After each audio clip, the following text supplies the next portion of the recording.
Hindi po, binalita na po yan. 170 ang magiging litro. Punta na po tayo rito. So ito po, by the rate po ng pangungutang ni BBM, talagang ilulubog, ibabaon tayo sa utang. Ngayon, kayong mga loyalista at saka mga dilawan at kakamping, ano ang pinoproblema nila ngayon? Walang bukang bibig kundi impeachment pa rin. Impeachment pa rin ni BP Sara. Itutuloy pa rin yung impeachment. Wala na po naniniwala sa inyo dyan. Alam na namin ngayon lahat na wala naman kayong ebidensya. Kaya pabubuksan ninyo yung bank account, pabubuksan nyo yung salin. Dahil wala kayong ebidensya. Paano mo natiyak, Badong, na walang ebidensya? Eh kung may ebidensya, nilantad na nila. Yung Mary Grace Piatos nga, hindi namang ebidensya yun eh. Yung Mary Grace Piatos nga, inulit-ulit nila eh. Hindi naman po yun ebidensya laban kay BP Sara. Yun nga pong 11 days, ilang taon nila yung 11 days eh. Nanawa na lang yung tao, 11 days. Bakit? May illegal ba dyan?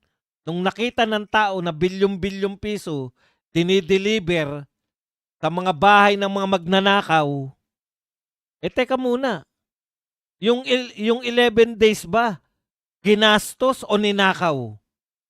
Ginastos in 11 days. Puta, ba't kami magagalit kung ginastos ng 11 days? Yung ninakaw ng trilyon, hindi kami nagagalit. Galit po ang mga Pilipino. Dinadivert nyo lang. Kita nyo, hindi na nila ginagamit yung 11 days, di ba? Mary Grace Piatos na lang. Bakit wala kayo mailabas na ebidensya ni BP Sara? Asa ng mansyon sa Forbes Park? Asa ng luxury cars? Asa ng mga yate? Asa ng mga helicopter? Asa ng mga private jet? Asa ng maleta na delivery?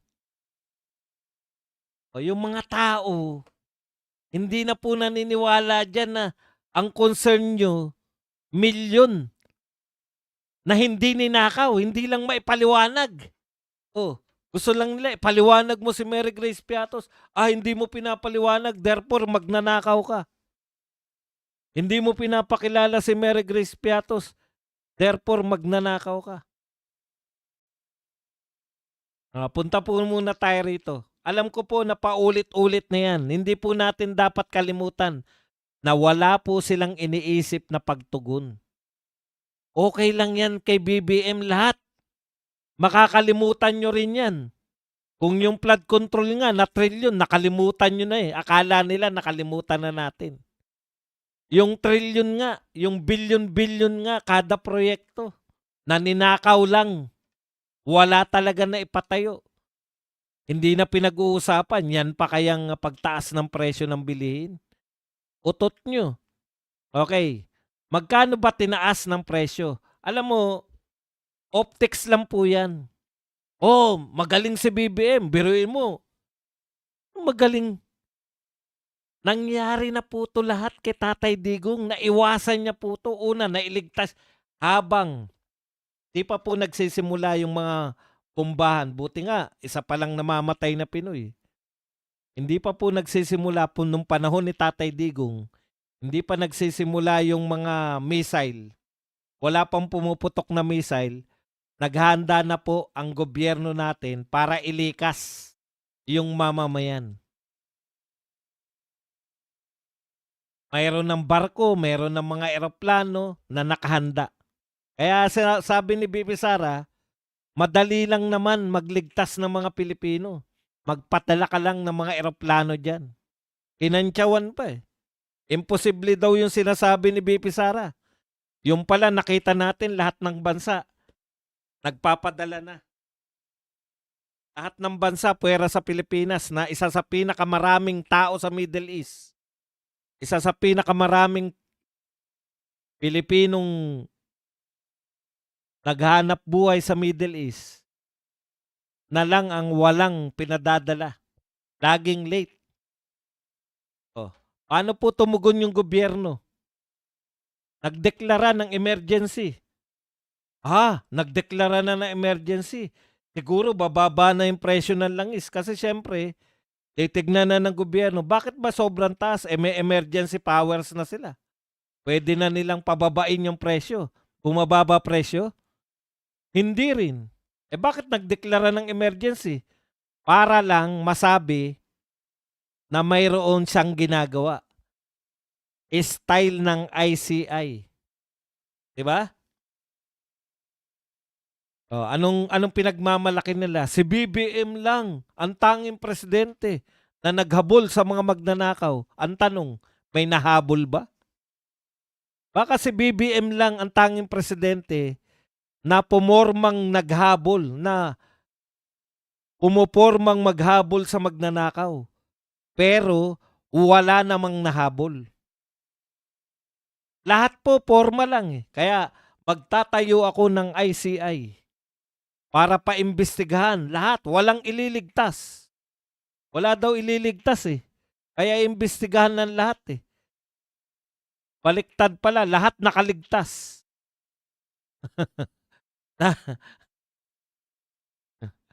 Para saan yung ICI?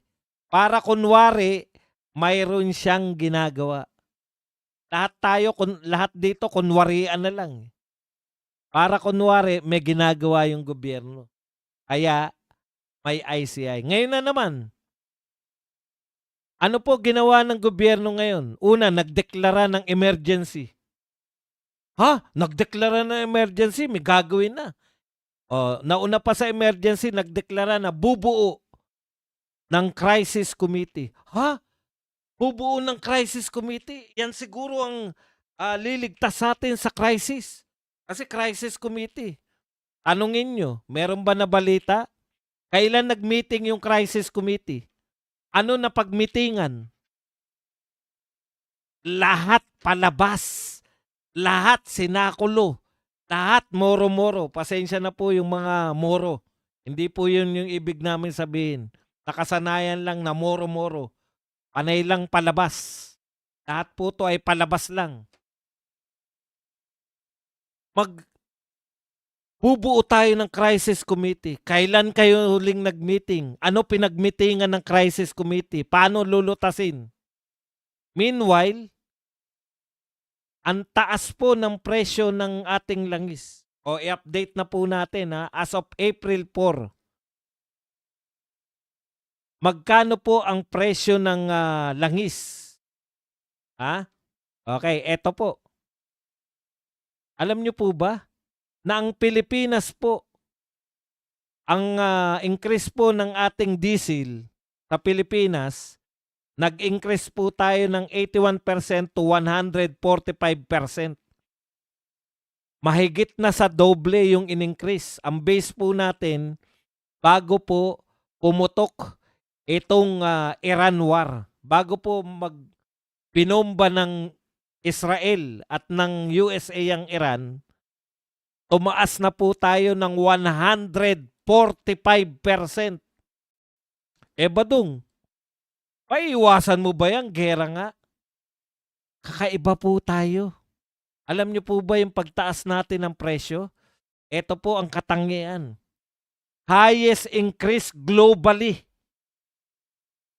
Tayo po ang may pinakamalaking in-increase, hindi lang po sa Southeast Asia, sa buong mundo. Okay lang po kung average lang tayo.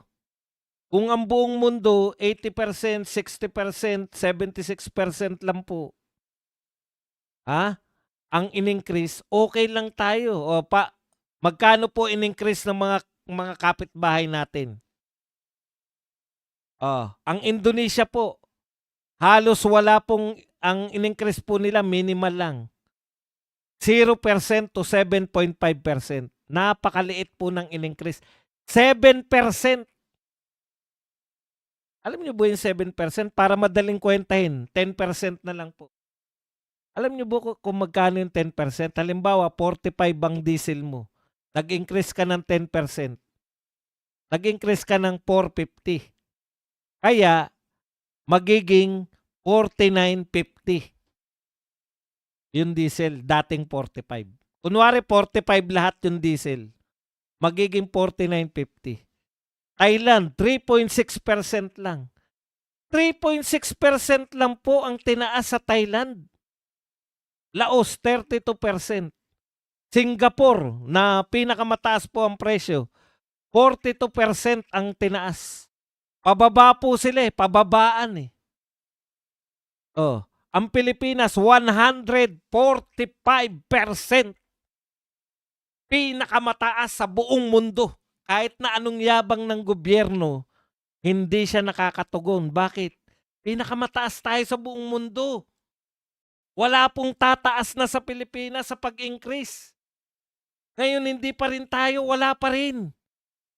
Ano pa rin ang pinag-uusapan natin? Ano pa rin po ang pinag-uusapan natin? Impeachment ni BP Sara. Pinakamataas na tayo na presyo ng langis sa buong mundo. Hindi po literal yung pinakamataas yung increase. 145%. Tapos nagmamalaki pa tayo. Pilipinas lang ang pinapayagan ng Iran na maglabas-pasok sa Hormuz. Ano epekto niyan? Wala kaming pakialam dyan sa kung ano. Ang gusto namin, bumaba ang presyo ng langis. Bakit?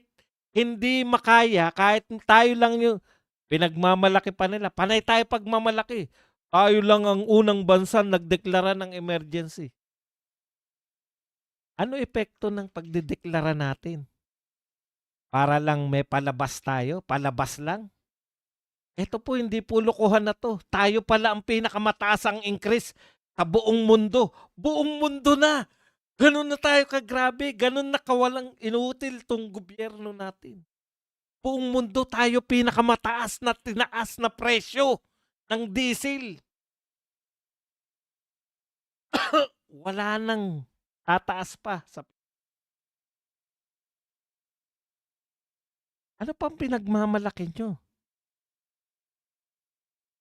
Emergency. Katunayan, tayo ang ang may kasalanan ng lahat na to, Duterte. Pucha, ampos, makita nyo po kahit saan. Piniplay po ang mga video ni Tatay Digong. Wala akong magagawa sa pagtaas ng presyo ng langis. Inutil ako. Si Digong pala, inutil. Hindi naman si Digong ang presidente natin eh.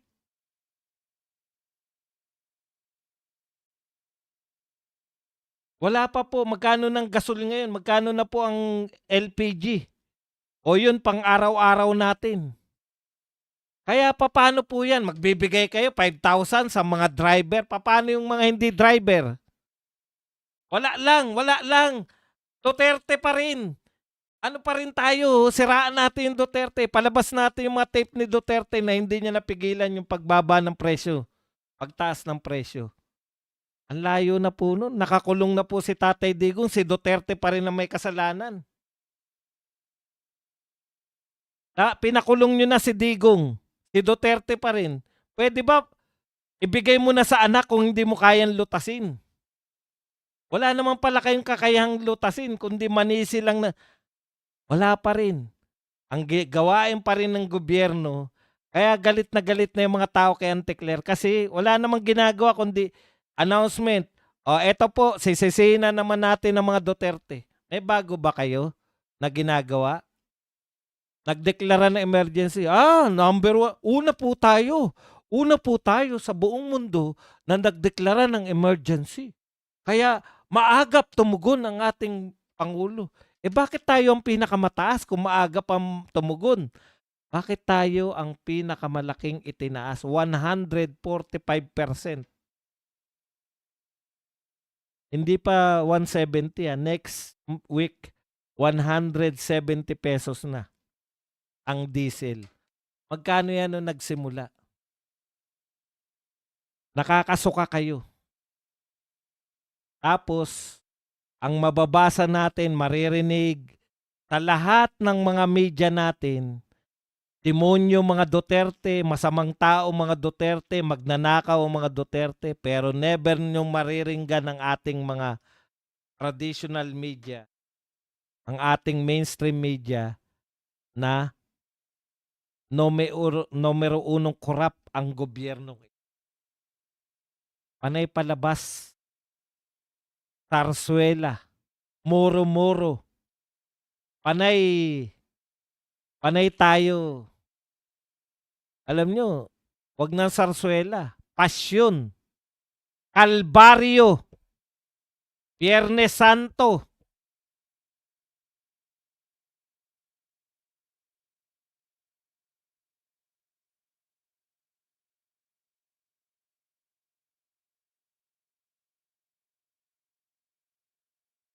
Nakakagulat mga kapatid. Ang sumunod sa atin, 80%.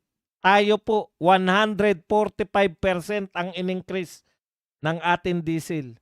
Yung susunod na bansa sa atin, 80% ang in-increase. Pero may mga bansa pa tayong katabi. Yung mga kasinsikat natin dito sa Southeast Asia, Indonesia, pinakamataas na in-increase nila, 7.5%. Thailand, 3.6%. Alam nyo ba kung magkano 3.6%? Ang baba nun. Tataas pa po yan. Hindi lang po dahil sa mataas yung angkat natin. Tataas pa po yan dahil mababa ang piso. Pinakamababang piso ngayong panahon ni Marcos. Malapit na maging 61. Buti nga, Sabado ngayon, napigilan.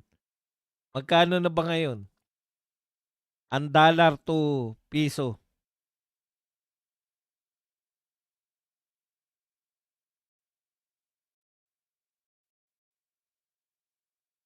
$60.7.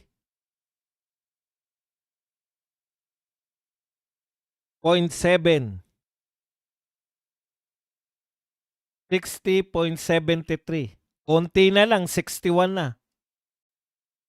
Grabe. Kaya mas tataas po yung bili natin, mas mataas na yung bili natin sa mga imported products dahil mataas po ang dolyar. Ang aga po ng announcement, tama, correct. Maaga pang announcement pero wala naman pong trabaho talaga. Wala naman pong ginagawa. Kaya nakakasama po ng loob. Tapos maririnig mo pa na